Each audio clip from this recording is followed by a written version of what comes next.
While I was 9 months pregnant, my husband ditched me to celebrate at my sister's lavish wedding. I got my revenge. I went into early labor the night before my sister's wedding. The cramping was bad enough that I couldn't sleep. I texted him. He didn't respond. I called. Straight to voicemail. I already knew where he was.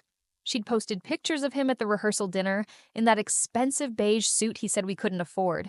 She looked perfect. Hair curled, body tight, not a single stretch mark or ounce of swelling on her. Of course, she looked perfect. She wasn't 9 months pregnant. She wasn't carrying a baby for a man who decided my sister's big day mattered more than mine. I wasn't due for 2 more weeks. He thought that gave him time. He said she'd kill us if we didn't go. He said it like I wasn't the one who had grown up with her, like I didn't already know exactly how she'd react. She always got what she wanted. This time, she wanted my husband in her bridal party. She wanted him smiling next to her in photos. She wanted everyone to see how close we all were. Picture perfect family. And he gave it to her. I labored through the night alone.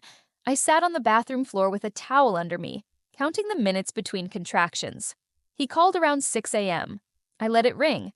He left a voicemail that started with, "Hey babe," like I was some casual part of his life he forgot about. He said he was at the hotel, about to get dressed, and he'd check in after the ceremony. I didn't listen to the rest. I had a contraction halfway through and threw my phone into the laundry basket. I didn't want to go to the hospital without him. I kept thinking, maybe he'll come home. Maybe he'll change his mind. But I knew better. I called a rideshare. I told the driver I was fine. I wasn't. The nurses asked me where he was. I lied. I said he was parking the car. I held that lie for hours, through the epidural, through the pushing, through the moment they put my daughter on my chest, and I cried so hard I couldn't breathe. I didn't want anyone to look at me like I'd been left. They brought him in just before visiting hours ended. His hair was still styled from the wedding. He smelled like champagne. He said traffic was bad. I didn't say anything. I just stared at the bag he brought. Not a diaper bag, not flowers, not anything for the baby. A gift bag from the wedding. I watched him pull out a slice of cake and start eating it at the foot of my hospital bed. I didn't cry. I didn't scream. I just stared at him while he talked about how beautiful the venue was. My sister's dress. The way their dad gave a toast that made everyone cry. I remember thinking, he doesn't even realize he missed anything. I looked down at our daughter. She had my nose. Not his. Not my sister's. Mine. When the nurse came back in, I asked her if I could move to a different room. I said I needed rest. She nodded. She saw right through it. She looked at him once and then back at me and said she'd make it happen. He didn't even ask why. He left that night and didn't come back the next day. He texted, asking when we'd be discharged. I didn't answer. I wasn't ready to share her. Not with him. Not with the man who toasted my sister's marriage while I gave birth in a hospital gown with no hand to hold. By the time we got home, I'd stopped expecting him to act like a father. He'd spent the first weekend of her life getting drunk with my family, laughing in rented tuxedos, smiling in front of cameras. I hadn't even seen one photo from the wedding until my mom showed up with an album. She said it would cheer me up. I flipped through it. I saw him kissing my sister on the cheek, lifting her in the air, holding her hand for a dance. I saw my mother in the background clapping. There wasn't a single photo of me in that album. Not one. It was like I didn't exist. I started to think I didn't. Everything after that felt mechanical. Feedings, diapers, showers when I could. He'd show up and ask if I wanted him to watch her so I could nap. Watch her, like she was a pet. I let him sometimes, not because I trusted him, but because I needed a break. I hated that I needed him at all. I asked him once why he didn't come home when I told him I was in labor. He shrugged and said, "You weren't at the hospital yet." That was his answer. Like I hadn't been texting from the toilet, bleeding and panicked. He said he didn't want to ruin her day. Her day. My sister's. Not mine, not our daughter's. That's when something in me cracked. It wasn't rage. It wasn't sadness. It was something duller than that. He wasn't going to choose me. Not ever. And I'd built a life on top of that lie. The next time he left for a guy's night, I checked his phone. I didn't even feel guilty. I knew the code. Same one since college. I opened his texts, his photos, his ride receipts. I scrolled back to the night of the wedding. He didn't go to the hotel after. He went to her honeymoon suite. My sister's. There were photos. They weren't just dancing. They weren't just toasting. He stayed there. All night. All morning. I stopped breathing. I wanted to throw the phone. I wanted to scream. Instead, I just sat there. He came back smelling like cologne I didn't own. I smiled. I nodded. I went upstairs and fed our daughter. I didn't say a word, but something started that night. Quietly, I stopped reacting. I stopped arguing. I stopped reminding him what he missed. I just started planning. I didn't sleep for 2 days after I saw the photos. I wasn't crying. I wasn't pacing. I just sat in bed feeding my daughter, waiting for him to leave for work so I could breathe without him watching me. He was still acting like everything was fine, still grabbing my waist in the kitchen, still calling me babe and asking what I wanted for dinner. Like he hadn't spent the first day of our daughter's life sleeping in a hotel bed my sister picked out. The second he left that morning, I packed a bag. Not to leave, not yet. I wasn't going to be the one who ran. I was going to burn it from the inside. I grabbed every document I could find, birth certificates, bank statements, tax returns. I scanned them and sent copies to an email he didn't know about. I made an appointment with a lawyer. I didn't say a word to anyone, not my mom, not my best friend, not even my reflection. I just kept moving. I stopped wearing my ring. He didn't notice. I moved his clothes into the guest room. Said it was because the baby kept waking him. He agreed too fast, like it was a gift, like I was doing him a favor. My sister called a week later.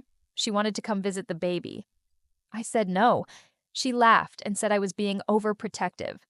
I hung up. She called again, left a voicemail, said she was planning a family dinner and hoped we'd both come, said it'd mean a lot. I almost dropped my phone. I stared at her contact photo for a while. I remembered when we were kids and she used to steal my clothes and lie about it. How my parents always believed her. How I learned early that she could get away with anything as long as she smiled while doing it. I wanted to scream, but instead, I RSV'd yes. We showed up late to the dinner. I wore black. Not on purpose. It was just the only thing clean. My daughter was asleep in the car seat, and he was holding a bottle of wine like he wanted a medal for remembering to bring something. My mom kissed him on the cheek. My dad offered him a beer. My sister walked in wearing a dress I'd left at our beach house a year ago and asked how I was feeling. I said fine. She smiled and asked to hold the baby. I said no. She paused, blinked twice like she couldn't believe it. Like I owed her something. Like this baby was some kind of prize she had partial ownership of because she was family. He stepped in and tried to smooth things over. Said I was just tired. Said new moms get stressed. I looked at him and said loudly, "You would know. You were at a wedding while I was giving birth." It got quiet. Real quiet. My mom shifted. My dad cleared his throat. My sister started to say something, but I cut her off. "Actually," I added, "he was in your suite that night, wasn't he?" Her face went pale. She looked down. I waited for him to say something. He didn't. Just stood there like a statue, not denying, not explaining, just letting the silence build until it became the only thing in the room. No one said a word. Not one person told me I was wrong. That was the part that got me, not the betrayal. I'd already processed that. What crushed me was the quiet, the way they all looked at each other, waiting for someone else to handle it. I picked up my daughter, left the wine on the table, and walked out. He followed me to the car, asked why I'd made a scene. I didn't answer. I just strapped her in and drove off. I didn't cry. I didn't yell. I went home and started locking him out of everything. I changed the passwords to every account I created. I opened a new bank account in my name only. I pulled the title to my car from the drawer and triple-checked it. Mine. I started documenting everything. Dates, screenshots, receipts. The lawyer said I'd need it. I also started watching them. Not obsessively, just observantly. I saw the way my sister posted less after that dinner, saw how her husband suddenly stopped tagging her in things. I didn't know the details, but I knew a fracture when I saw it. They weren't solid anymore, and he was too dumb to notice. He kept acting like things were normal, still tried to touch me at night, still dropped hints about us getting back to normal soon. I smiled and nodded. I was tired of arguing, tired of pretending, tired of the whole damn show.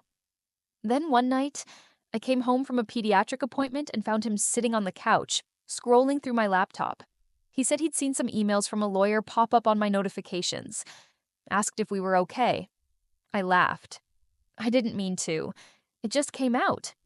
He looked stunned. That's when I stopped pretending. I told him I knew. About the suite, about the photos, about the texts. I said I wasn't stupid. I'd just been waiting for the right time. He didn't deny it. He tried to blame the alcohol, said he was confused, said it was a mistake. I didn't respond. I went upstairs, shut the door, and locked it. The next morning, I called the lawyer again. I said I wanted to move forward. I didn't want revenge that looked good in a movie. I wanted consequences. I wanted custody. I wanted control of what came next. He wasn't going to skip through life, pretending he was still some good guy who just got caught in a bad moment. He moved out a week later, told his family I needed space. I didn't correct him, let him have his excuses. I wasn't looking for validation. I wanted my own life back. But before I filed, I did one last thing. I sent the photos, all of them, to my sister's husband. No message, no explanation. Then I blocked them both. The day the papers went through, I didn't feel anything. No weight off my shoulders, no fresh start. Just a digital confirmation email and a screaming baby with reflux. Fed her, changed her, scrolled through my phone, and then sat on the floor for 2 hours while she napped on my chest. That's what freedom looked like. Not dramatic, not glamorous, just quiet, boring control over my own time. He didn't fight me. Not really. He tried at first, said we could go to therapy, said she meant nothing, said he'd always wanted to be a dad. I let him talk. I recorded the conversations. I saved every voicemail. He gave me exactly what I needed. Proof, patterns, silence where there should have been fight. My lawyer said the judge didn't flinch. The infidelity wasn't even the part that mattered. It was the timeline. The absence, the neglect, the way he'd been so wrapped up in a party that he forgot his own daughter's birth.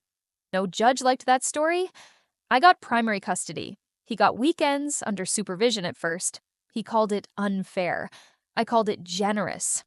I didn't hear from my sister again. Not once. No apology, no confrontation, nothing. Just a mutual block, an erased contact, and a long, uninterrupted silence. Our parents tried to act neutral. "It's complicated," my mother said once. I hung up. I was done pretending blood made people worth bleeding for. I sold the house. It was in both our names, but I pushed the right buttons. I showed the timeline. I leveraged the neglect. He agreed to let me buy him out when he realized he didn't have the credit for another mortgage. I used my portion of the sale to rent a small place in a decent school district. Not fancy, not flashy, just safe, just mine. People kept asking me if I'd forgiven him.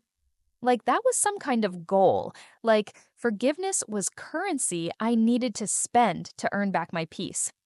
I didn't forgive him. I didn't forgive her. I didn't feel like I had to. The baby turned 1. He showed up to the party late with a stuffed bear that still had the tag on it. My daughter screamed when he picked her up. I didn't say a word, just took her back and handed her a slice of cake. He asked if we could take a picture together. For the memories. I said no. I wasn't building any more memories with people who didn't show up when it counted. My sister's husband filed for divorce. I found out through a friend of a friend. Apparently he'd confronted her a month after I sent the photos. She swore it was just one night. He didn't buy it. He kicked her out. Last I heard, she moved into a rental 2 towns over and started freelancing online. I didn't care. I didn't check. Her mess wasn't mine anymore. He tried to reach out once more, after she got kicked out, asked if we could talk things through, maybe start fresh. I laughed so hard I dropped my phone. Then I blocked his number. There wasn't a big revenge moment. No grand public scene. No screaming match on the front lawn. I didn't want revenge like that. I just wanted him out of my house, out of my space, out of the story I was rewriting from scratch. And I got that. It wasn't clean. It wasn't perfect. I still had nights where the baby wouldn't sleep, and I'd scroll through old photos of the three of us, wondering how I'd missed the signs. I still felt angry when people posted family pictures with captions like, grateful for my rock. I didn't have a rock. I had a car seat, a job, and a court schedule. But I was fine. Not healed, not whole. Just fine. I didn't tell anyone what I did with the wedding album. I shredded the photos, burned the USB, then I mailed the empty box to her with no return address. That was my closure. I didn't need her to say sorry. I just wanted her to remember I was still here, that I didn't disappear, that I didn't fall apart the way they all expected me to.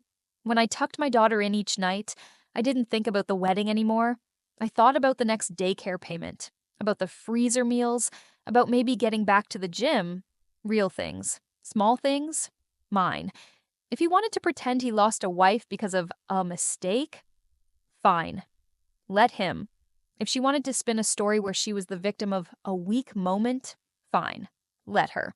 I had proof, I had peace, and I had absolutely no interest in being part of their version of the story ever again.